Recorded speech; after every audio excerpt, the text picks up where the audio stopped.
Class, चलो भाई शुरू करते हैं।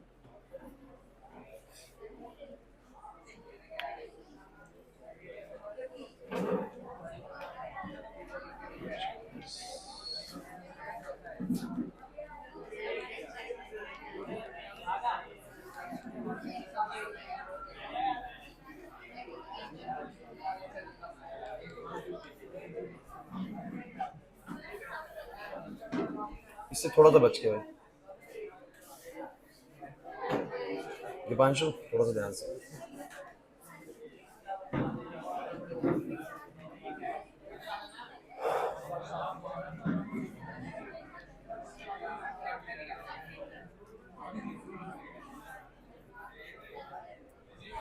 चलिए भाई क्लास, बस भाई बातें मत करो और बोर्ड पे देखो।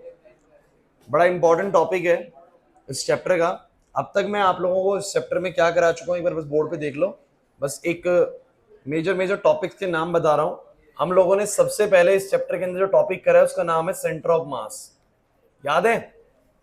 सेंटर ऑफ मास के अंदर मैंने आप लोगों को पहले 2, 3, 4 पार्टिकल सिस्टम करवाया है।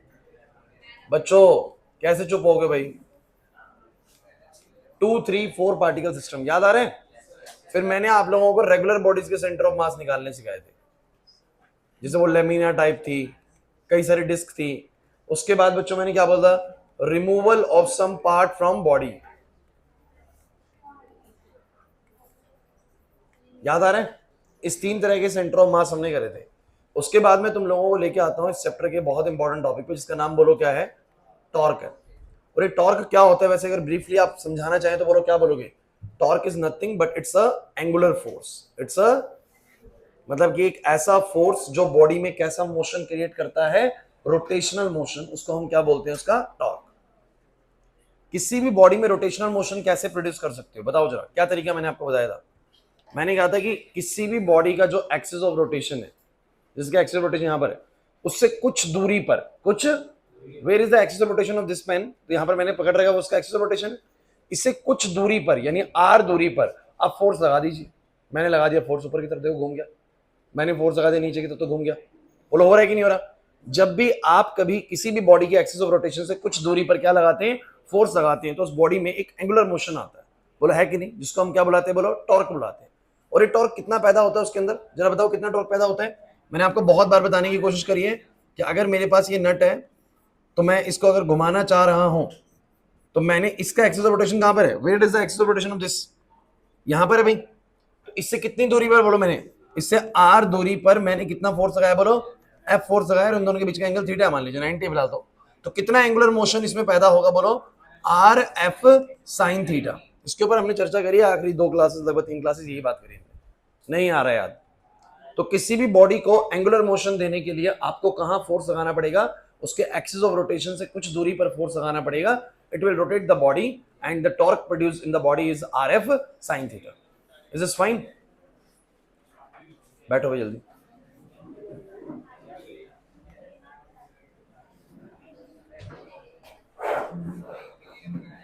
आशीष ले लो, वो चेयर ले लो, वो चेयर ले लो।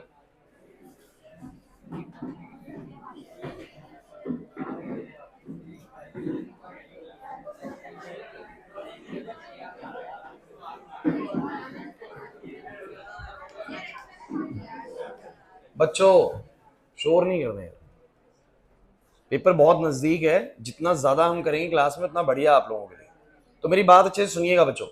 सेंटर ऑफ मास वाला टॉपिक अच्छे से क्लियर था आप लोगों को? उसके बाद टॉर्क वाला टॉपिक क्लियर था? देखिए किसी को टॉर्क बहुत ज्यादा भले ही ना आता हो, लेकिन आज की क्लास समझने के लिए इतना जरूर पता हो कि व्हाट इज टॉर्क, क्या होता है भाई टॉर्क।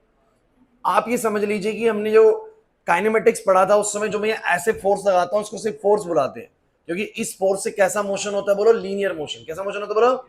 लेकिन सोचिए, मैंने बोला कि इस पेन का एक्सिस ऑफ रोटेशन कहां पर है? जहां मैंने इसको पकड़ रखा है उसका बोलो क्या है? Axis of rotation.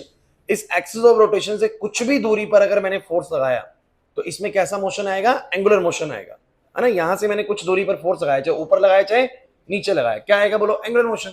इस एक्सिस ऑफ रोटेशन से कुछ दूरी पर मैंने फोर्स लगाया, चाहे ऊपर लगाया चाहे नीचे लगाया, बोलो क्या आएगा? Angular motion. तो वो एंगुलर मोशन जो होता है उसको हम क्या बोलते हैं? बोलो जो एंगुलर इसमें फोर्स पैदा होता है उसको बोलो क्या बोलते हैं? टॉर्क। और वो कितना पैदा होता है? बोलो जरा कितना पैदा? जितना आर होता है इंटू जितना एफ होता है और जितना एंगल होता है, इन तीनों पे डिपेंड करता है, पता है ना। अगर आर कम होगा तो मैं उतना एंगुलर फोर्स पैदा, गेट वाला एग्जांपल याद कर लो, ज्यादा दूर है तो ज्यादा फोर्स पैदा होता है, और थोड़ा नजदीक से खोलूंगा तो मैं उतना एंगुलर फोर्स पैदा नहीं कर पाता। ज्यादा फोर्स ना हो तो ज्यादा एंगुलर फोर्स पैदा होता है। याद आ रहा है कि नहीं आ रहा? और एंगल भी डिसाइड करता है। तो आपको बस इतना बताओ कि टॉर्क होता है R F sine theta. Is it clear to you not guys? तो इतने तक आपको अच्छे से समझ में आ जानी चाहिए चीज। क्लियर होता है भाई? ठीक है बच्चों, थोड़ा टाइमिंग सुधारो भाई अपनी, ये बहुत डिस्टर्बेंस क्रिएट करता है बार बार बच्चों को, क्योंकि इसमें जो बच्चे 4 बजे आए थे उनका बड़ा नुकसान हो रहा है। थोड़ा सा घर से 5 मिनट पहले निकल जाओ, क्योंकि हम डेली अपनी क्लास ना अच्छे से शुरू ही 4:15 पे कर पाते हैं, और कहीं ना कहीं 4:55 तक वो प्रेशर होता है कि हमें खत्म करनी होती है, नेक्स्ट क्लास आने वाली होती है। तो 4:15 से 4:55 लगा लो, 40 मिनट की क्लास हो पाती है ढंग से बस होती है। तो उस 40 मिनट के अंदर हमें सारा सिलेबस पूरा कवर करने में बड़ी दिक्कत आती है, ज्यादा चीजें हम नहीं कर पाए डिस्कस। तो नेक्स्ट क्लास से सभी बच्चे कोशिश करें कि आप लोग 4 बजे तक यहाँ मौजूद हो जाए, ठीक है। मैं हमेशा फिर भी 4 बजे शुरू नहीं करूंगा, 4:05 तक ही शुरू करूंगा, लेकिन आपकी कोशिश हो कि आप 4 बजे यहाँ पर पहुंच जाए सारे, फायदा आप लोगों का ये। चलो भाई क्लास प्लीज। सो ये तो मैंने रिपीट कर दिया टॉपिक भाई। इसके बाद मैंने तुम लोगों को प्रोडक्ट ऑफ वेक्टर सिखाया था। वेक्टर्स के बोलो क्या होते हैं? प्रोडक्ट होते हैं। बोलो कितने तरह के होते हैं? 2 तरह के। आप लोगों ने कितनी मेहनत करी इसके ऊपर पता नहीं मुझे। एक होता है डॉट प्रोडक्ट और एक होता है बोलो क्या? किस केस में ऐसा होता है कि 2 वेक्टर को मल्टीप्लाई करे और रिजल्ट भी वेक्टर ही आता है? क्रॉस में। और किस में ऐसा होता है कि स्केलर आता है? डॉट में। क्या आपको डॉट सॉल्व करना आता है? 2 वेक्टर मिले होंगे, या तो निकल जाएगा ए बी कॉस थीटा से, या फिर उनके अगर कार्टेशियन क्रम में दिया तो a1 a2 जमा b1 b2 जमा c1 c2 करके निकाल दूंगा। नहीं आ रहा याद? और अगर उनका प्रोडक्ट भी वेक्टर ही आ रहा है तो वो वेक्टर निकलेगा। तो डिटरमिनेंट वाला मेथड मैंने सिखाया था आपको, i j k लिख देना है। नहीं आ रहा याद? या A B sine theta N cap लगाना था, वो ए बी साइन थीटा उसका मैग्नीट्यूड था, एन कैप उसकी डायरेक्शन थी, जो कि ए और बी दोनों के परपेंडिकुलर डायरेक्शन में था। थोड़ी सी प्रैक्टिस करेंगे याद आने लग जाएंगी चीजें। चलिए आज का टॉपिक आपके सामने बोर्ड पे लिखा हुआ है, अब हमें आज का टॉपिक स्टार्ट करना पड़ेगा, that is equilibrium of body. Equilibrium का मतलब क्या होता है? बैलेंस चीजों के लिए, मतलब बैलेंस चीजों के लिए आप बोलते हैं इक्विलिब्रियम। हाँ भाई इधर लवीश, जब भी कोई चीज प्रॉपर्ली बैलेंस्ड हो तो बोलेंगे body is in equilibrium, body is in equilibrium. इसका मतलब मैं बोल सकता हूं बैलेंस्ड। अब मेरी बात को समझना भाई, कोई बॉडी कब कंप्लीटली इक्विलिब्रियम में कही जाएगी? 2 चीजें होती हैं बच्चों, एक होता है पार्शियल इक्विलिब्रियम, एक होता है कंप्लीट इक्विलिब्रियम। समझाता हूं मैं क्या मतलब है दोनों पार्शियल का और कंप्लीट का। एक बॉडी पे ना देखो, मेरे को लगता है 2 ही तरह की चीजें हो सकती हैं, या तो हो सकते हैं लीनियर फोर्सेस और हो सकते हैं हमारे एंगुलर फोर्सेस यानी टॉर्क। मुझे बताओ जरा, लीनियर फोर्स बॉडी में कैसा मोशन लेके आते हैं? सीधा straight translatory motion. Guys translatory motion कैसा होता है? ये ऑब्जेक्ट यहां पर रखा हुआ है, इसके ऊपर आगे की तरफ फोर्स लगा और ये आगे की तरफ खिसका, यहां पहुंच गया। ये बोलो कैसा मोशन है? बोलो ये है ट्रांसलेटरी मोशन, ये है ट्रांसलेटरी मोशन। ये वाला कौन सा मोशन है बताओ जरा? ये अपना रोटेशनल मोशन है। कैसा मोशन है बोलो? तो मैं ये कह सकता हूं कि मेरी बॉडी में कुछ फोर्सेस बॉडी को ट्रांसलेट करने की कोशिश कर रहे होंगे और कुछ फोर्सेस बॉडी को रोटेट करने की कोशिश कर रहे होंगे। एग्री और नॉट? हो सकता है ना एक बॉडी पे रोटेटरी मोशन भी हो, मैं टॉर्क भी लग रहा हो, और बोलो क्या लग रहा हो? बोलो लीनियर फोर्स भी लग रहा हो। किसी बॉडी को तुम कंप्लीट इक्विलिब्रियम में कब कह सकते हो कि वो प्रॉपरली बैलेंस्ड है? तो एक बहुत सिंपल सा कहना है इसके लिए, या body is said to be in a complete equilibrium when all its translatory forces and or its rotatory forces are balanced। मैंने क्या बोला दोबारा समझिएगा। A body is said to be in a complete equilibrium। यहां पर कुछ लिखता हूं ध्यान से सुनिएगा। A body is said to be in a complete equilibrium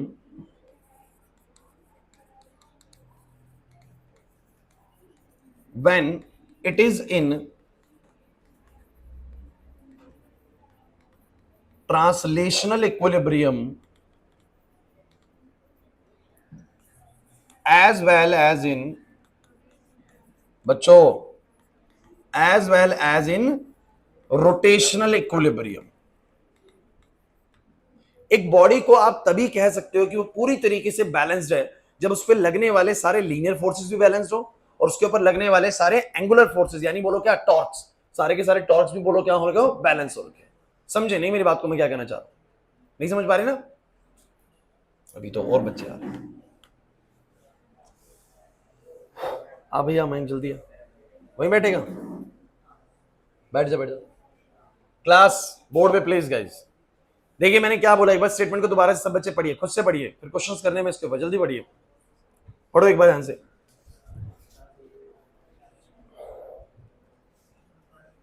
पढ़ लिया? क्या लिखता है सना यहां पर? एक body is set to be in a complete equilibrium. एक बॉडी पूरी तरीके से इक्विलिब्रियम में से तभी कही जा सकती है जब वो ट्रांसलेशनल इक्विलिब्रियम में भी हो और रोटेशनल इक्विलिब्रियम में भी हो। अब इसका क्या मतलब है? अगर किसी एक में भी इक्विलिब्रियम में नहीं है ना, तो बॉडी को कंप्लीट इक्विलिब्रियम नहीं कहा जाएगा, बॉडी को पार्शियल इक्विलिब्रियम कहा जाएगा, कि बॉडी पार्शियली इक्विलिब्रियम में है। जैसे कि मुझे तुम बताओ, अगर मैंने इस बॉडी के ऊपर फोर्स लगाया, हाँ भाई मैंने इस बॉडी के ऊपर फोर्स लगाया, बॉडी आगे की तरफ चलने लग गई, क्या ये ट्रांसलेशनल इक्विलिब्रियम है? इक्विलिब्रियम का मतलब होता है सारे लीनियर फोर्सेस बैलेंस्ड हो रखे हैं। मतलब कि एक बॉडी पे लगने वाले, मान लीजिए कि इस बॉडी के ऊपर मैंने लगाया आगे की तरफ एक फोर्स 10 न्यूटन का, फ्रिक्शन ने लगा दिया पीछे की तरफ फोर्स 10 न्यूटन का, वजन की वजह से, इसके मास की वजह से, यू नो दैट, आपको पता है कि नीचे की तरफ एक फोर्स लगेगा जिसको तुम लोग बोलो, क्या बोलते हो, mg, याद आ रहे हैं? और मान लो इसका मास अगर इसका मास अगर मान लो 5 kg का है, तो आप बोलोगे 5 इंटू में 10, बोलो कितना आएगा, 50 न्यूटन। और इस 50 न्यूटन को रिएक्शन ने बोलो क्या कर दिया, बैलेंस कर दिया। ऑल यू नो दैट, इतना काइनेमेटिक्स सबको पढ़ के आए हो कि अभी मैं यहाँ पर खड़ा हूं, मेरा मास 70 kg है, बताओ मैं ग्रेविटी की वजह से कितना वजन लगा रहा हूँ, 70 इंटू 10, 700 न्यूटन। और फिर मैं नीचे क्यों नहीं जा रहा? क्योंकि मुझे उतना ही बोलो क्या मिल जा रहा है, रिएक्शनरी फोर्स। क्या मिल जा रहा है बोलो? तो 700 न्यूटन मैंने लगाया और 700 न्यूटन मुझे मिल गया ऊपर से। तो आप सब बच्चे जानते हैं, इस पे आगे लगा 10, पीछे लग गया फ्रिक्शन से 10, नीचे लगा बोलो कितना, 50, बट नीचे नहीं जा रहा क्योंकि ग्राउंड ने रिएक्शन फोर्स देके ऊपर लगा दिया 50। तो क्या ये बॉडी ट्रांसलेट करेगी? मुझे सब बच्चे बताओ भाई, सब बच्चे एक बार क्लास प्लीज, क्या ये बॉडी ट्रांसलेट करेगी? सब बच्चे बोलने की कोशिश करो, करेगी क्या ट्रांसलेट? क्यों नहीं करेगी बताओ जरा? क्योंकि सर आगे 10 तो पीछे 10, नीचे 50 तो ऊपर 50। तो बोलो क्या हो गया, क्या हो गया?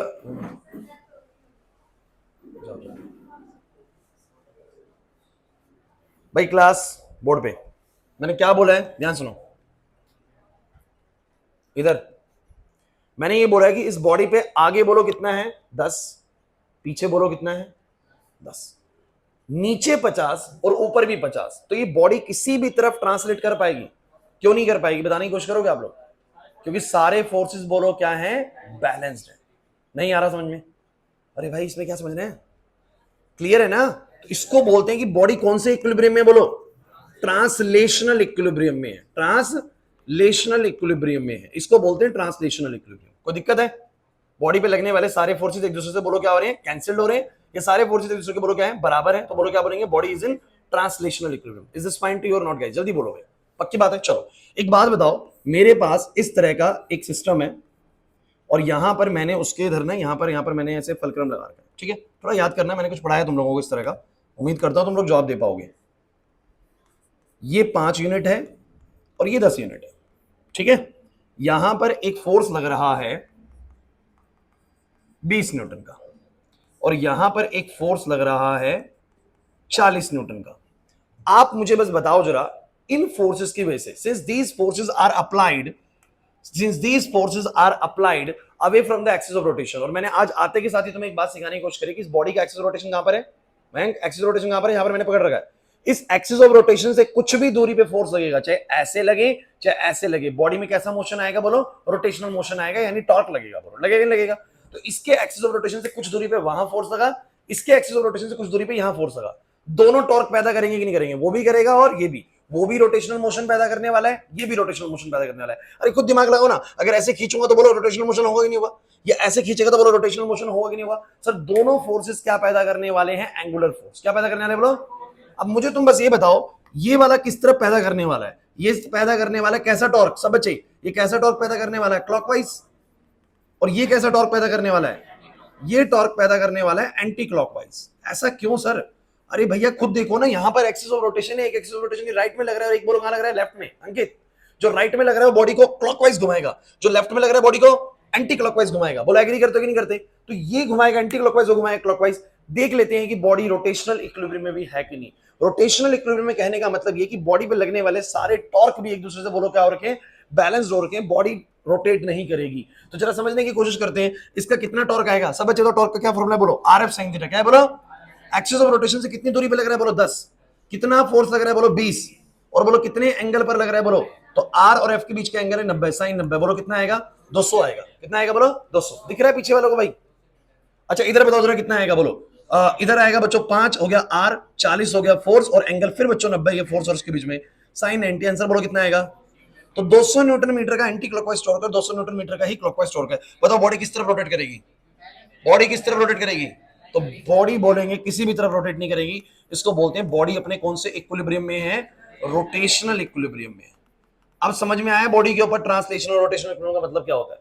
अगर बॉडी पे लगने वाले सारे लीनियर फोर्स एक दूसरे से बैलेंस हो जाते हैं, ये सबका सम कुल मिला के 0 बनता है। अब सम कैसे 0 बनता है? कुछ बच्चे कहेंगे अरे देखो इसको बोलोगे 10 तो अपोजिट वाले को क्या बोलोगे? -10। वेक्टर का इतना नॉलेज होना चाहिए। अगर इसको 10 बोलूंगा तो इसको क्या बोलूंगा? इसको बोलूंगा 50 तो इसको बोलूंगा -50। अरे होता है कि नहीं होता? तो अगर बॉडी पे लगने वाले सारे फोर्सेस, बुक्स ऐसे लिखती हैं, बॉडी पे लगने वाले सारे फोर्सेस एक दूसरे मतलब सबका सम कितना आ रहा है बोलो? 0। तो बॉडी कौन से इक्विलिब्रियम में? बोलो ट्रांसलेशनल। और बॉडी पे लगने वाले सारे टॉर्क का नेट सम कितना बन रहा है बोलो? बॉडी पे लगने वाले सारे टॉर्क्स का सम बोलो कितना बन रहा है? 0। तो बॉडी बोलो कौन से इक्विलिब्रियम में? बोलो रोटेशनल इक्विलिब्रियम। कौन से वाले में बोलो? समझ नहीं आ रहा सर? नहीं आया ना समझ में? ये वाली बात इतनी जरूरी भी नहीं है लास्ट वाली बात, लेकिन आपको एक बात बड़ी इंपॉर्टेंट है समझनी। कोई भी बॉडी पूरे कंप्लीट इक्विलिब्रियम में कब कही जाएगी कि भाई वो बिल्कुल बैलेंस्ड है? जब उस पर लगने वाले सारे लीनियर फोर्स बैलेंस हो और जब उस पर लगने वाले सारे टॉर्क्स बैलेंस हो। लीनियर फोर्स उसमें कैसा मोशन पैदा करते हैं? ट्रांसलेशनरी। जैसे कि ट्रांसलेटरी मतलब ऐसे भेजेंगे, ऊपर की तरफ भेजेंगे, मतलब बॉडी को ट्रांसलेट कराएंगे। ट्रांसलेट का मतलब क्या होता है? सीधा मोशन कराना, ऐसे ऐसे ऐसे ट्रांसलेट करवाएंगे। और रोटेशनल मोशन क्या होता है? बॉडी को रोटेट करवाएंगे। तो अगर बॉडी पे लगने वाले सारे टॉर्क बैलेंस और बॉडी पे लगने वाले सारे लीनियर फोर्स बैलेंस है, the body is said to be ना, the body is said to be ना कंप्लीट इक्विलिब्रियम। क्या बोलेंगे इसको? तो किसी भी बॉडी को कंप्लीट इक्विलिब्रियम में आप लोग कब कह सकते हैं? जब वो ट्रांसलेशनल और रोटेशनल दोनों तरह के इक्विलिब्रियम में कंप्लीटली आ रहे। क्लियर हुआ कि नहीं हुआ? सब बच्चे मुझे दो, इसको देख के सबको क्लैरिटी आ रही कि नहीं आ रही? वो बोलो ट्रांसलेटरी फोर्स को बैलेंस क्यों भाई? 10 इधर से 10 इधर से 50 उधर से 50 उधर से बैलेंस है भैया, हो गया ट्रांसलेशनल इक्विलिब्रियम। यहां पर लगने वाला टॉर्क एंटी क्लॉकवाइज वाला और क्लॉकवाइज वाला बोलो क्या बराबर है, इसलिए इस बॉडी में रोटेशनल मोशन भी नहीं होगा। क्लियर होता है कि नहीं होता? चलिए इस बात को समझने के लिए ना आप क्वेश्चंस की तरफ बढ़ते हैं। ये कॉन्सेप्ट आपको क्यों सिखाया गया है आपको थोड़ी देर में समझ में आ जाएगा। कुछ क्वेश्चंस पे बढ़ने से पहले मैं आपसे कुछ छोटी मोटी बातें और कर लेता हूं। आ जाओ, ये एक बॉडी है, ध्यान देना, अभी क्वेश्चन शुरू नहीं कर रहा हूं, कुछ बातें और कर रहा हूं। यहां पर एक फलक्रम लगा हुआ है, इसको फलक्रम बोलते हैं, जिसके ऊपर सपोर्ट है। मुझे बताइए ये जो रॉड है वो किसके अबाउट घूमेगी? इसी फलक्रम के अबाउट घूमेगी। मतलब यही इसका बोलो क्या है? एक्सिस ऑफ, यही इसका एक्सिस ऑफ रोटेशन है। एग्री करते हो सब बच्चे? क्लास बोर्ड पे देखना है आपको। अब आप मुझे बताओ, यहां पर इसके ऊपर एक फोर्स है, ये मान लो 5 kg का है, ये भी एक इसके ऊपर फोर्स है। यहां पर मैंने कुछ हैंग कर रखा है दोनों तरफ, ये भी मैंने इसके ऊपर कुछ हैंग कर रखा है, 10 kg का है। ठीक है, हो सकता है ना ऐसा? अरे नहीं हो सकता क्या? इसको मैं कहीं भी लगा देता हूं, मान लो यहां लगा दिया मैंने, और ये कुछ ऐसा है। चलिए अब आप लोगों से मेरे कुछ सवाल है। आपको इस बॉडी पे लगने वाले सारे फोर्सेस के बारे में बताना है। हमें ये जरूर बताओ कितने कितने फोर्सेस लग रहे हैं। चलो एक तरफ कितना हैंग कर रखा है बोलो 10, एक तरफ कितना हैंग कर रखा है बोलो 5। और मैं ये बोल सकता हूं बच्चों, अगर थोड़ा सा मैं और यहां पर बात करूं, तो ये वाली चीज 10 यूनिट है और ये वाली चीज 5 यूनिट है। अरे कोई दिक्कत नहीं, कैसे मर्जी कर लो। अब आप लोगों को 1 बाय 1 करके पता क्या करना है? आपको बताने की सर ये मुझे एक फोर्स दिखता है, ये मुझे एक फोर्स दिखता है, ये मुझे एक फोर्स दिखता है। चलो सब बच्चों बताना है, कोई फोर्स बताओ जरा। जैसे कि यहां पर 10 kg का ब्लॉक है, तो नीचे की तरफ ये कितना फोर्स लगा रहा होगा बोलो? mg। एक फोर्स सब बच्चों को नजर आ गया यहां पर mg, बोलो कितना? बोलो 10 × 10, बोलो कितना आएगा? इन क्वेश्चंस को करने का तरीका बता रहा हूं आप लोगों को। पहले सारे फोर्सेस ढूंढिए। सर क्या ढूंढिए बोलो? फोर्सेस। तो यहां पर कितने का फोर्स है बोलो? 100 न्यूटन का। चलो यहां बताओ कितने का फोर्स है? यहां फोर्स है सर 5 × 10, बोलो कितने का? कोई और फोर्स बताओ, कोई और फोर्स बताओ। एक 100 न्यूटन हो गया, एक 50 न्यूटन हो गया, और कोई फोर्स? टॉर्क नहीं पूछ रहा मैं, फोर्स पूछ रहा हूं। इस 10 kg ने लगाया, इस 5 kg ने ग्रेविटी की वजह से लगाया, और कोई फोर्स बताओ। बहुत अच्छे आदर्श, रिएक्शन फोर्स। भाई एक बात बताओ, इस पूरी रोड पे इधर से 100 लगा, इधर से 50 लगा, 150 न्यूटन का फोर्स लगा। इंपॉर्टेंट है बहुत ज्यादा, इसके बिना बात बनने वाली है नहीं। 100 इसने लगाया, 50 इसने लगाया, पूरी रोड पे कितना फोर्स लग रहा है? नीचे की तरफ 150। लेकिन नीचे रोड मूव नहीं करेगी। क्यों नहीं करेगी? सोचोगे किसके ऊपर टिकी हुई है? फलक्रम के ऊपर टिकी हुई है। क्या ट्रांसलेट करेगी? अरे दिमाग लगाओ भाई, बातें मत करो। ये ट्रांसलेट करेगी क्या? ये रोड ट्रांसलेट करेगी नीचे? नहीं करेगी सर। क्यों नहीं करेगी बताओ? कहां गया 150 न्यूटन? इस 150 न्यूटन को इस फलक्रम के बोलो क्या? रिएक्शनरी फोर्स ने बोलो क्या कर दिया? बैलेंस कर दिया। इसका मतलब इधर रिएक्शन भी कितने का है बोलो? 150 न्यूटन का। कितने का बोलो? Why this reactionary force is of 150 Newton. बताओ जरा ऐसा क्यों मुझे लगा कि 150 न्यूटन ही होगा, क्योंकि ये बॉडी ना तो नीचे मूव करेगी ना ऊपर, इसका मतलब नीचे लगने वाले सारे जो ट्रांसलेटरी फोर्स है वो किसके बराबर होंगे बोलो, जो जो ये दोनों जो फोर्सेस थे वो किसके बराबर होंगे बोलो, उस रिएक्शनरी फोर्स के।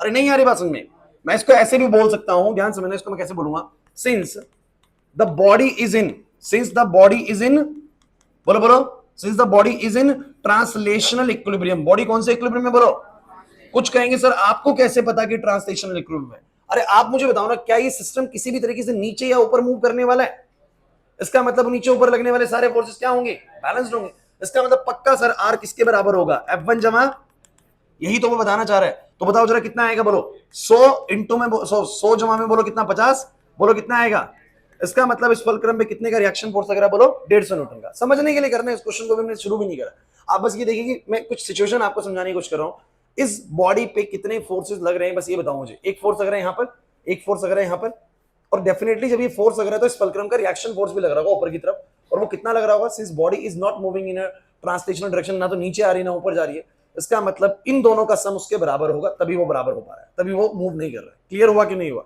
अच्छा मेरा एक और सवाल आप लोगों से, क्लास प्लीज, कितने फोर्स हैं बोलो, कितने फोर्स हैं, 3, अरे फोर्स कितने हैं भाई, अब मुझे बताइए जरा कौन कौन से फोर्सेस टॉर्क पैदा करने के लिए रिस्पॉन्सिबल है, ये टॉर्क पैदा कर सकते हैं, कर सकता है, क्यों कर सकता है जरा बताओ, अरे क्योंकि सर ये एक्सिस ऑफ रोटेशन से कुछ दूरी पे लग रहा है, बोलो कैसा टॉर्क पैदा करेगा, सब बच्चे बताओ, कैसा टॉर्क पैदा करेगा, एंटी क्लॉकवाइज, ये कैसा टॉर्क पैदा करेगा, क्लॉकवाइज टॉर्क पैदा करेगा, चलो ये वाला बताओ कैसा पैदा करेगा, अरे बोलो भाई, ये कैसा टॉर्क पैदा करेगा, ऊपर वाला कैसा टॉर्क पैदा करेगा सर, जीरो टॉर्क पैदा करेगा।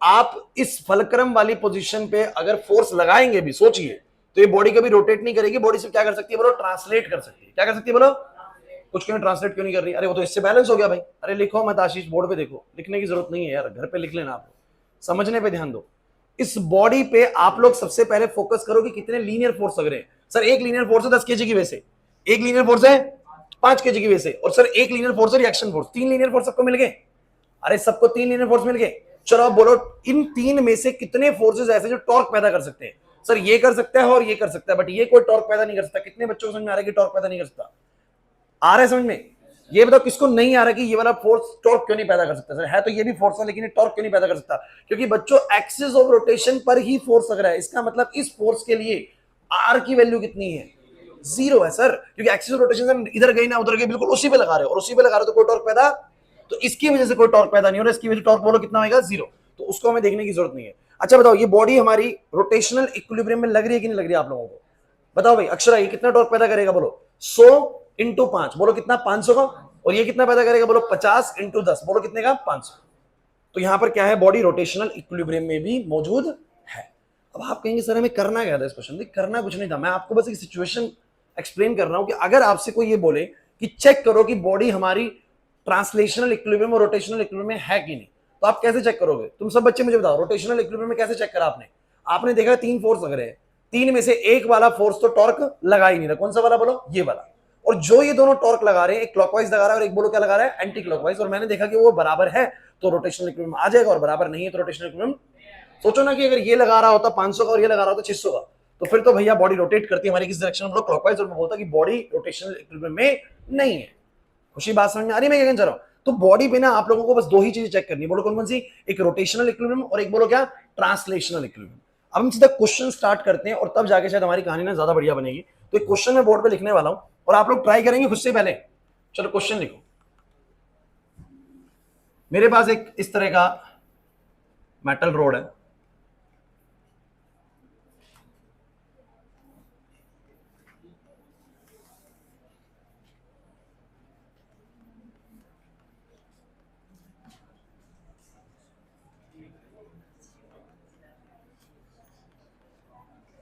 ठीक है, अक्षत को खड़ा कर देते हैं फिर से,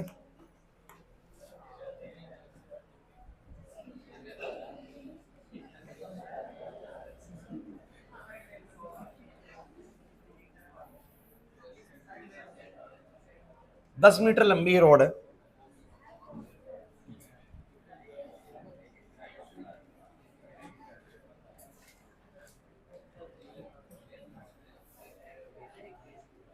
इसके यहां पर किसको खड़ा करते हैं, देवदत्त को ही ले।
जल्दी बताएंगे,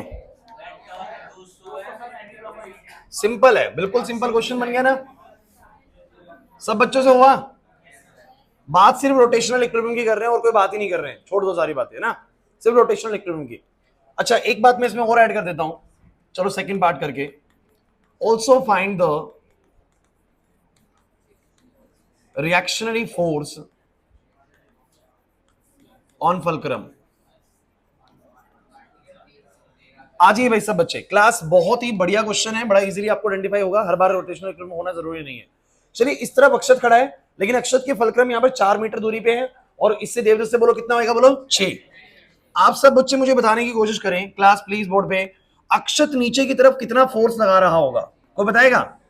सर अक्षत लगा रहा होगा फोर्स mg, mg का मतलब बोलो कितना, 80 इंटू 10, बोलो कितना आएगा, 800 न्यूटन का force sir axis of rotation से कुछ दूरी पे लग रहा है, और देवदत्त भी लगा रहा होगा नीचे की तरफ ग्रेविटी की वजह से। ये कितना लगा रहा होगा, बोलो सब बच्चे, m इंटू जी यानी 50 इंटू 10, बोलो कितना आएगा, 500। अब सब बच्चे मुझे बताने की कोशिश करो, अगर इस बॉडी पे नीचे 800 लगा और 500 लगा, लेकिन नेट फोर्स कितना लगा, बोलो 1300, कितना लगा बोलो, फिर ये बॉडी नीचे क्यों नहीं गई, नीचे क्यों नहीं गई, ट्रांसलेट क्यों नहीं करी, रोटेट करेगी बात अलग है, मैं कह रहा हूं ट्रांसलेट क्यों नहीं करी, इधर ट्रांसलेट क्यों नहीं करी, क्योंकि सर फुलक्रम पे कोई ना कोई बोलो क्या लग गया होगा, रिएक्शनरी फोर्स, जिसने इन दोनों को बोलो क्या कर दिया होगा, बैलेंस।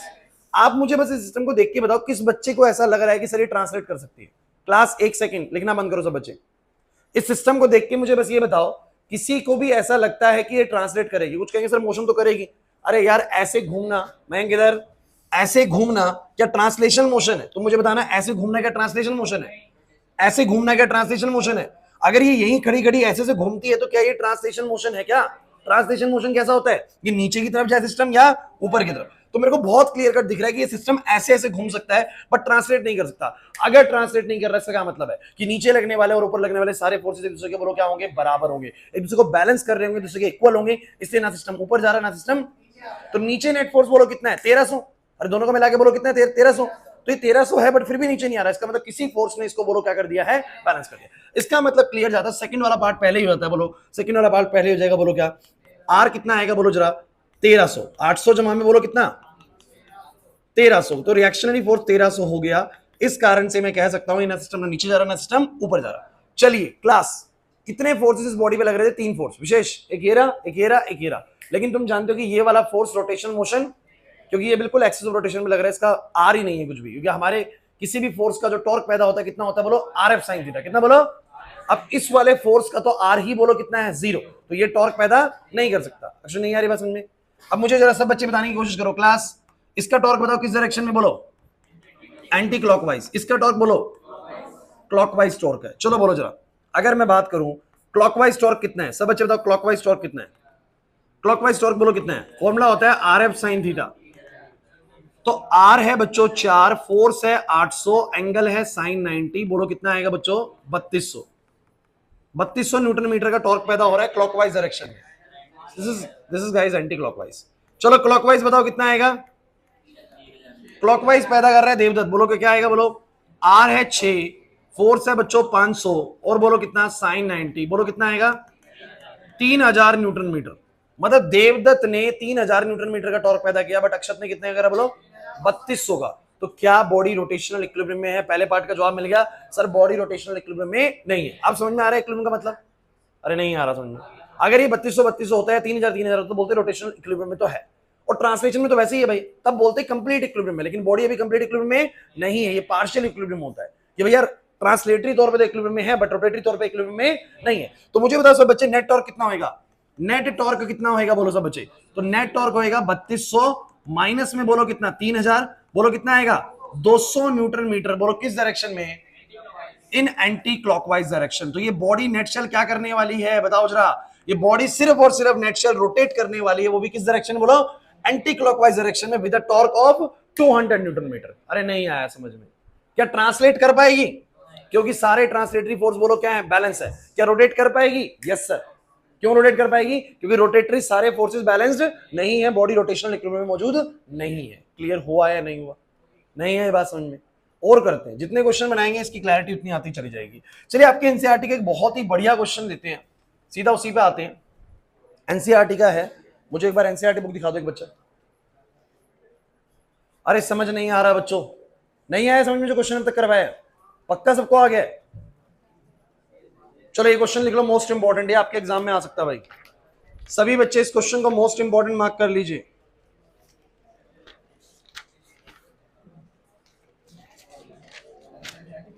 लिखो भाई, एक मैं कराऊंगा और एक आज मैं आपको खुद अभी क्लास में करने को दूंगा, और मैं देखूंगा सबके पास आके कि आप कर पा रहे कि नहीं कर पा रहे।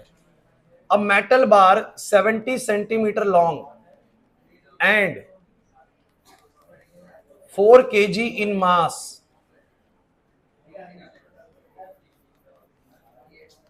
सपोर्टेड ऑन 2 नाइफ एजेस, इनको आप फलक्रम ट्रीट कर सकते हो।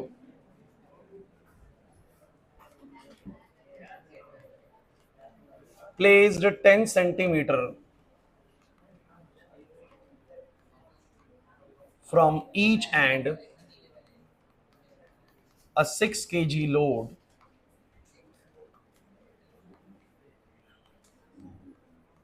is suspended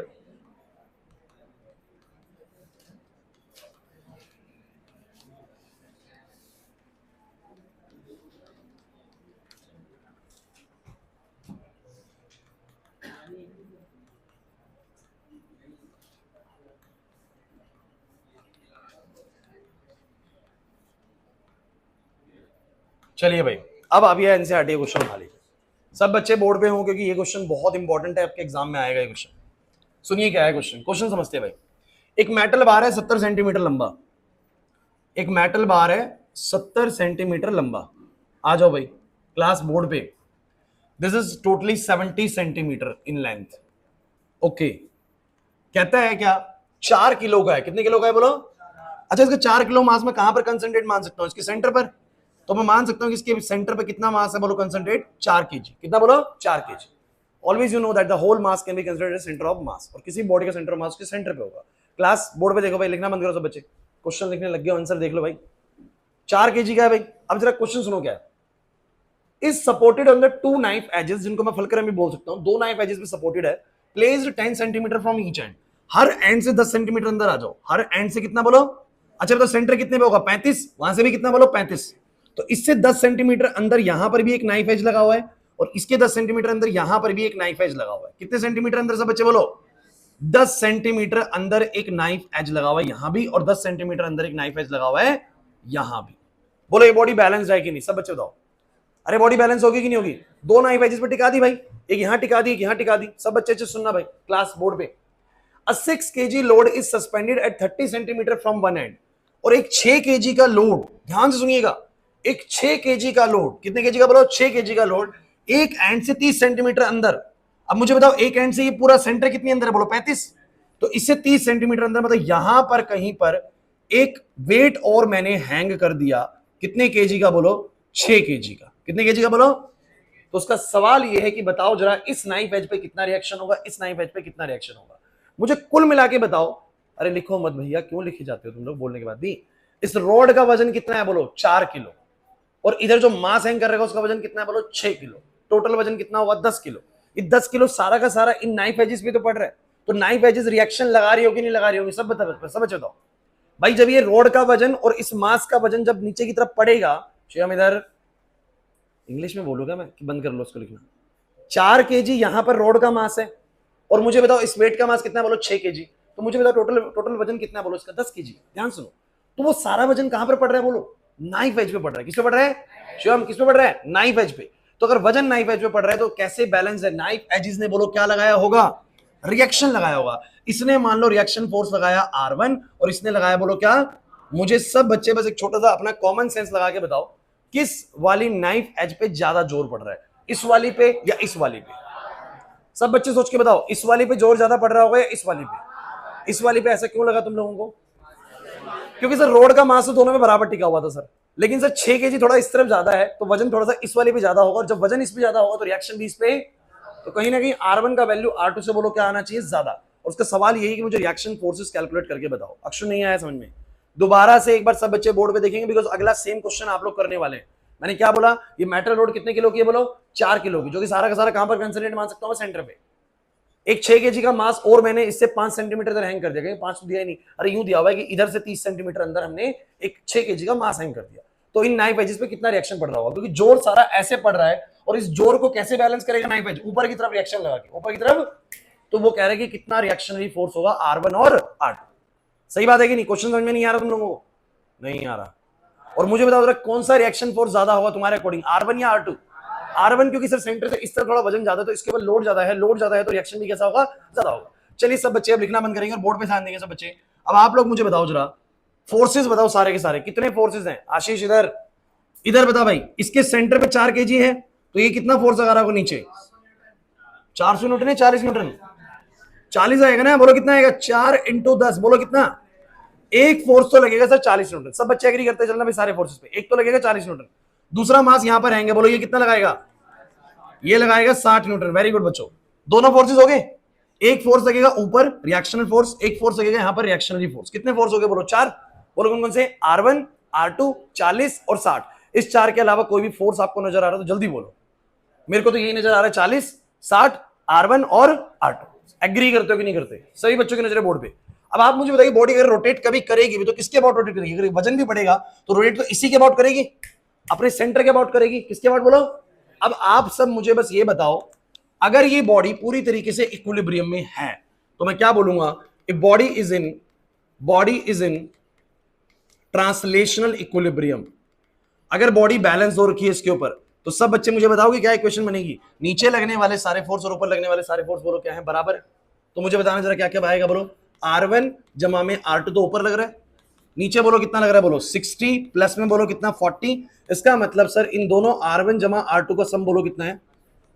किसी को इसमें डाउट है तो मुझे बोलो जल्दी से, क्लास हो डाउट तो बोलना है, तभी चीजें निकल के आएंगे अच्छे से। समझ में आ रहे हैं, या डाउट वाली पॉइंट तक पहुंच ही नहीं पा रहे हो, सर हम तो वहां तक पहुंच ही नहीं पा रहे। आपकी इस रॉड का टोटल वजन 4 केजी है, 6 केजी का और हैंग कर दिया, टोटल 10 केजी का वजन है, नीचे कितना फोर्स लग रहा है बोलो 100 न्यूटन। तो टोटल जो इन्होंने बैलेंस करके रिएक्शन लगाया उनका सम भी कितना होगा 100। बस सवाल ये दिमाग में डाउट कर रहा है कि पता नहीं 100 में से इसके ऊपर 60 लग रहा है, इसके ऊपर 40 लग रहा है, या बराबर 50-50 लग रहा है। 50-50 तो नहीं लग रहा होगा, क्योंकि आपको पता है कि इसके ऊपर थोड़ा सा ज्यादा लोड है, उसके ऊपर थोड़ा सा कम लोड है, तो कहीं ना कहीं इसके ऊपर 60 हो सकता है, उसके ऊपर क्या हो सकता है 40 हो सकता है। क्लियर हो रहा है कि नहीं हो रहा, बस वही हमें निकालना है, हमें मतलब दोनों का सम तो पता लग गया है, बस मुझे अब R1 R2 इंडिविजुअली निकालना है। मैथमेटिक्स ये कहता है कि अगर दो चीजें निकालनी हो तो कम से कम कितनी इक्वेशंस की जरूरत है बोलो, दो। जैसे एक्स और वाई की अगर तुम्हें एक इक्वेशन मिल जाए तो कभी भी नहीं निकाल पाओगे कि एक्स कितना है, एक और मिल जाए अगर तो बात बन जाएगी नहीं बन जाएगी। तो वही हम करने जा रहे हैं, दूसरी चीज बनाने जा रहे हैं। एक इक्वेशन बोलो किससे बनी, ट्रांसलेशनल इक्विलिब्रियम से, समझना, और एक किससे बनेगी, रोटेशनल इक्विलिब्रियम से। तो सब बच्चे मुझे बताओ, अगर बॉडी रोटेशनल इक्विलिब्रियम में है तो क्या इक्वेशन बनेगी, body is in rotational equilibrium, क्योंकि यहां से लग रहा है कि बॉडी घूम तो नहीं पाएगी। तो सब बच्चे मुझे बताओ जरा, सभी फोर्सेस को पकड़ लो भाई, बताओ सब बच्चे, ये वाला फोर्स बॉडी में कैसा टॉर्क पैदा करेगा, किस डायरेक्शन में, सब बच्चे मुझे बताओ। पहली बात, कर पाएगा नहीं कर पाएगा मुझे ये बताओ। सर सेंटर के एक्सिस ऑफ रोटेशन से थोड़ा लेफ्ट में लग रहा है, सर कर पाएगा टॉर्क तो पैदा। मुझे सब बच्चे बताओ किस डायरेक्शन में टॉर्क पैदा कर पाएगा, एंटी क्लॉकवाइज। कैसा बोलो, चलो ये बताओ टॉर्क पैदा कर पाएगा क्या।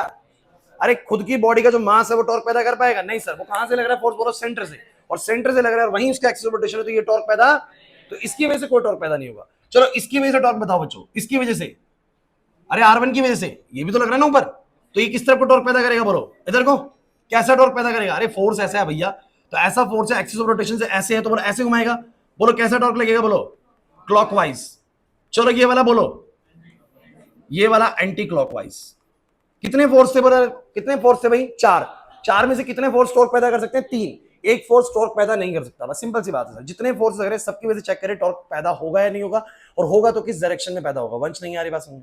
अब जरा मुझे तुम सब बच्चे बताओ, अगर ये बॉडी रोटेशनल इक्विलिब्रियम में है तो जितने टॉर्क लग रहे हैं क्लॉकवाइज डायरेक्शन में, वो बैलेंस होंगे बोलो किसके, एंटी क्लॉकवाइज के। जरा सब बच्चे बताओ क्लॉकवाइज में कौन कौन सा है, एक ये है, यही है, और एंटी क्लॉकवाइज में एक ये भी है और एक ये भी। ये दोनों उसको घुमाने की कोशिश कर रहे हैं एंटी क्लॉकवाइज, और ये कैसे घुमाने की कोशिश कर रहे हैं, और पक्का ये दोनों बोलो क्या होंगे, बराबर होंगे अगर बॉडी ऐसे टिकी हुई है तो। बोलो है कि नहीं, तो मुझे सब बच्चे बताने की कोशिश करो क्लॉकवाइज टॉर्क की वैल्यू कितनी होगी। सब बच्चे बोलो ये दूरी कितनी है, क्लास सेंटर से ही दूरी कितनी है, कौन बताएगा सर, क्योंकि 35 है और 10 है, तो बोलो कितना है, बोलो 25 मीटर में ले लेंगे तो बोलो कितना आएगा, दूरी हो गई 0.25, फोर्स बोलो कितना हो गया R1, और लग परपेंडिकुलर डायरेक्शन में ही रहा है, तो R1 इंटू 0.25 इंटू sin 90। समझ नहीं आया सर, क्लॉकवाइज टॉर्क कितना पैदा होगा, फोर्स इतना, दूरी 25 की, 25 सेंटीमीटर को मीटर में करा तो बोलो कितना है, 0.25। समझ नहीं आ रहा, कुछ ही नहीं आ रहा समझ में। ये तो क्लॉकवाइज हुआ। एंटी क्लॉकवाइज वाला बताओ सब बच्चे, एंटी क्लॉकवाइज वाला बताओ, ये कितना लगाएगा बोलो एंटी क्लॉकवाइज में, ये वाला बोलो 60 इंटू में बोलो कितना, बोलो 60 इंटू में कितना, अरे यार ये कितना अंदर है, ये 30 सेंटीमीटर अंदर है, तो सेंटर से कितना बचा बोलो 5, ये 5 सेंटीमीटर बचा, बोलो कितना आ गया, बोलो 60 इंटू में बोलो कितना आ गया, 0.05। नहीं आ रहा समझ में, नहीं आया। अच्छा इसका बताओ भाई, ये कितना पैदा करेगा, बोलो R2 इंटू में बोलो ये दूरी कितनी है, बोलो 25 मतलब 0.25। समझ नहीं आ रहा सर, पता नहीं क्या करे जा रहे, नहीं आ रहा ना समझ में। बताओ ये 40 न्यूटन क्यों टॉर्क पैदा नहीं कर सकता, सेंटर पे लग रहा है सर। ये टॉर्क पैदा करेगा कैसे सर, सेंटर के लेफ्ट में लग रहा है ऐसे घुमाएगा, ये वाला ऐसे लग रहा है सर ऐसे घुमाएगा, ये वाला ऐसे लग रहा है सर ऐसे घुमाएगा। इसका मतलब एक क्लॉकवाइज टॉर्क है, दो एंटी क्लॉकवाइज टॉर्क है, लेकिन अगर बॉडी स्टेबल इक्विलिब्रियम में है तो दोनों का जो सम होगा वो उसके बराबर होगा। एग्री करते हो नहीं करते, मैंने वही करा है। क्लियर हुआ कि नहीं हुआ। बॉडी को जितना ट्रांसलेशनल इक्विलिब्रियम वो रख दो, रोटेशनल इक्विलिब्रियम वो रख दो, दोनों को रख दिया। अब बताओ क्या इक्वेशन आ रही है सब बच्चे, ये बन रहा है 0.25 R1, उधर से ले आओ 0.25 R2 बराबर कितना आ रहा है 60 इंटू में 0.05। थोड़ा सा दिमाग लगाओ अगर आप लोग सोच सकते हो। इसका पॉइंट हटेगा, इसका पॉइंट हटेगा, उसका पॉइंट हटेगा, सबके नीचे 100 आएगा, कैंसिल हो जाएगा। बोलो कितना आएगा सब बच्चे बताओ, इक्वेशन कितनी आएगी बोलो, 25 R1 माइनस में 25 R2 बराबर में कितना आएगा बोलो जरा 60 इंटू 5। बोलो क्लियर हो गया। अरे नहीं आ रहा समझ में तो बोलो भाई 300, यहां पर 25, बोलो कितना आ गया R1 माइनस R2 आ गया बच्चों कितना 12। ये होगी सेकंड इक्वेशन। अब भैया किसी को अगर इतना भी नहीं आता तो फिर कुछ नहीं हो सकता। R1 जमा R2 100 है और R1 माइनस R2 कितना है बोलो 12 है। आप एलिमिनेशन लगा लीजिए, एलिमिनेशन से कर दूं तो R1 प्लस R2 है 100, R1 माइनस R2 है बोलो 12, बोलो कितना आएगा सब बच्चे, ये कैंसिल हो जाएगा। 2R1 आ गया बच्चों कितना 112, और R1 की वैल्यू बोलो कितनी आ गई 56 न्यूटन। तो बोलो R2 कितना आएगा, अरे R2 कितना आएगा, क्योंकि दोनों का सम 100 था, बोलो कितना आएगा 44। इसका मतलब इस वाले नाइफ एज की ऊपर कितना रिएक्शन मिल रहा है बोलो 56 का, और दबाव 56 का होगा, 56 से बैलेंस कर रहा है। और इसके ऊपर कितने का रिएक्शन है बोलो 44 का। ज्यादा जोर किस वाले नाइफ एज पे पड़ रहा है, इस वाले। आंसर सही आ रहा है कि नहीं आ रहा, समझ नहीं आया सर। किसी भी ऐसे क्वेश्चन को करने का एक सिंपल सा तरीका है। आप सबसे पहले मुझे सब बच्चे एक बात हो, लिखना बंद करो, ये इसके ऊपर टिका हुआ है, क्या लगता है ये रोटेट करेगा, ट्रांसलेट करेगा, कुछ भी करेगा, दो नाइफ एज पे टिका हुआ है, ना तो रोटेट कर पाएगा और ना, देखो ना ऐसे आशीष इधर, अगर कोई दो नाइफ एज के ऊपर टिका दिया, ऐसे दो नाइफ एज के ऊपर ऐसे मैंने एक रॉड रख दी, फिर मैं कहीं भी वजन लगाऊं आपको पता है बॉडी घूमेगी नहीं, ना बॉडी इधर ट्रांसलेट करेगी ऊपर नीचे, ना बॉडी घूमेगी। इसका मतलब बॉडी ट्रांसलेशनल इक्विलिब्रियम में भी है और रोटेशनल में भी। इसका मतलब लगने वाले सारे लीनियर फोर्स बैलेंस कर दो, लगने वाले सारे टॉर्क बैलेंस कर दो और चीजें निकाल लो। मैंने वही तो करा। नीचे कितने फोर्स लग रहे हैं बोलो, एक 40 न्यूटन का और एक बोलो क्या 60 न्यूटन का। ऊपर क्या लग रहा है R1 और R2, मैंने कहा पक्का बराबर होंगे। मैंने कहा 3 टॉर्क लग रहे हैं, इसकी वजह से उसकी वजह से उसकी वजह से, और ये तीनों टॉर्क भी क्या होंगे एक दूसरे के बराबर होंगे। बराबर रख दिया, आंसर निकल आया। क्लियर हुआ कि नहीं हुआ। एक क्वेश्चन ट्राई करोगे, जल्दी से लिखो क्वेश्चन, बोर्ड पे लिख रहा हूं।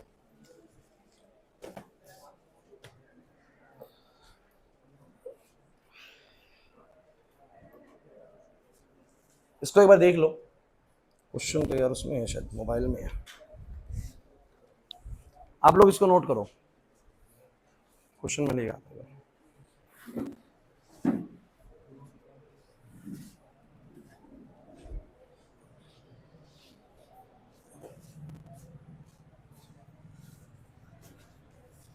कौन दी मनी पर और भाई गर्मी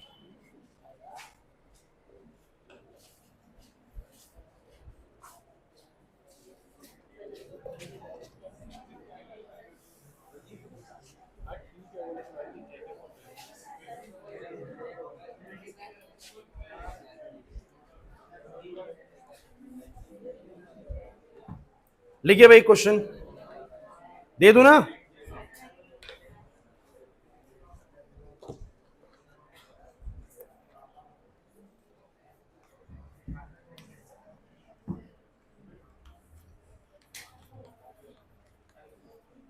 अरे मुश्किल लगा ये कॉन्सेप्ट।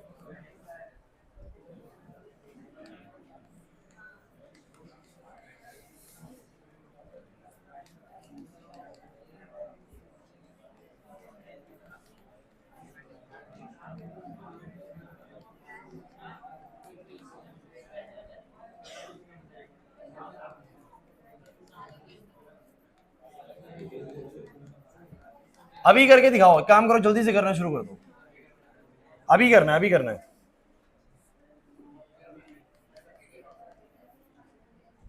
अभी करना है, सब बच्चे जल्दी करके दिखाओ।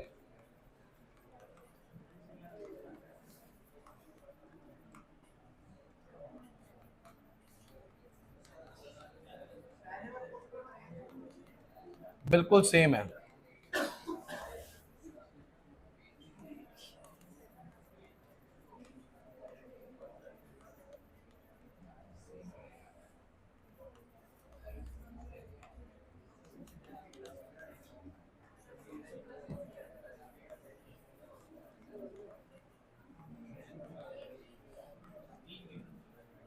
जल्दी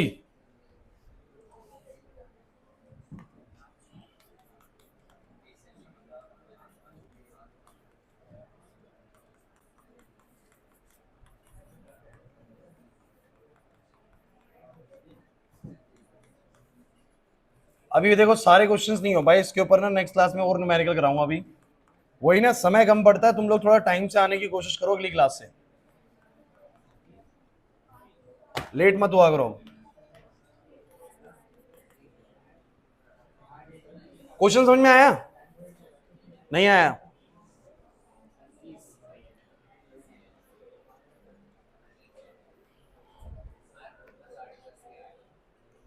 R1 प्लस R2 कितना आ रहा है? 80? नहीं यार, 50 आएगा ना। 80 कैसे कर दिया?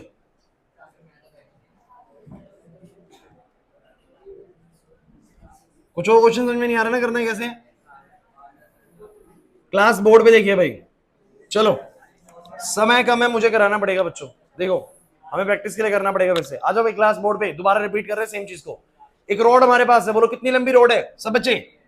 हाँ भाई क्लास, कितनी लंबी रोड है ये? 50 सेंटीमीटर लंबी रोड है। तो बिल्कुल इसके सेंटर पर इसका मास कितना कंसंट्रेट होगा बोलो? 2 kg। अरे क्लास दोबारा समझिए, अगर पिछले में डाउट है तो बिल्कुल रिपीटेशन होने वाले टॉपिक की। एक रोड है, बोलो कितनी लंबी? 50 सेंटीमीटर। सौरभ, मयंक इधर। 50 सेंटीमीटर लंबी रोड है, बोलो कितना मास है इसका? बोलो 2 kg। 2 kg कहां पर कंसंट्रेट होगा? उसके सेंटर पर। अब क्या कहता है, अगर मैं इसको ऐसे ही छोड़ दूं तो नीचे गिरेगी, लेकिन इसने क्या बोल दिया बोलो? इसको 2 नाइफ एज पे सपोर्ट कर रखा है। एक नाइफ एज एक कोने से और दूसरा नाइफ एज दूसरे कोने से। कितनी अंदर है बोलो? 10 सेंटीमीटर अंदर एक नाइफ एज है और 10 सेंटीमीटर अंदर ही दूसरा नाइफ एज है। कोई प्रॉब्लम है तो मुझे बताओ जरा। ये नाइफ 1, ये नाइफ 2, या फुलक्रम 1 फुलक्रम 2, एनी प्रॉब्लम? अच्छा, सेंटर तक की दूरी कितनी है बोलो? 25 है। यहां भी कितना बोलो? 25 है। अब जरा आगे बढ़िए, क्या बोलता है? एक 3 kg का लोड है जो कि सस्पेंड किया गया 20 सेंटीमीटर अंदर फ्रॉम वन एंड। एक एंड से 20 सेंटीमीटर अंदर। मुझे बताओगे जरा, एक एंड से 20 सेंटीमीटर अंदर कितना पॉइंट होगा? ये पूरा 25 है, तो 20 का मतलब क्या होगा? इससे 20 सेंटीमीटर अंदर, मतलब यहां पर कहीं पर एक और लोड हैंग करा गया। बोलो कितने केजी का? 3 kg का। कितने केजी का बोलो? तो अगर यहां से 20 सेंटीमीटर अंदर मैं चला गया हूं तो बच्चों कितना बाहर हूं मैं एक्सिस ऑफ रोटेशन से? 5। कितना बाहर हूं बोलो?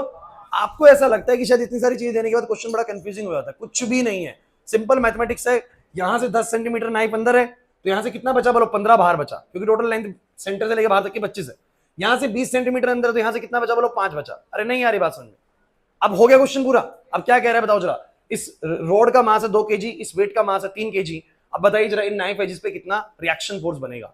ऑब्वियसली बात है किस वाले नाइफ एज पे ज्यादा रिएक्शन फोर्स बनेगा, इस वाले पे, उस पे कम बनेगा। चलो सब बच्चे मुझे बताओ इधर कितना रिएक्शन फोर्स R1, इधर बोलो कितना R2। चलो सब बच्चे बताओ इसका वजन कितना लग रहा होगा, फोर्स कितना लग रहा होगा बोलो। अरे बोलो बोलो 2 × 10 बोलो कितना आएगा 20 न्यूटन।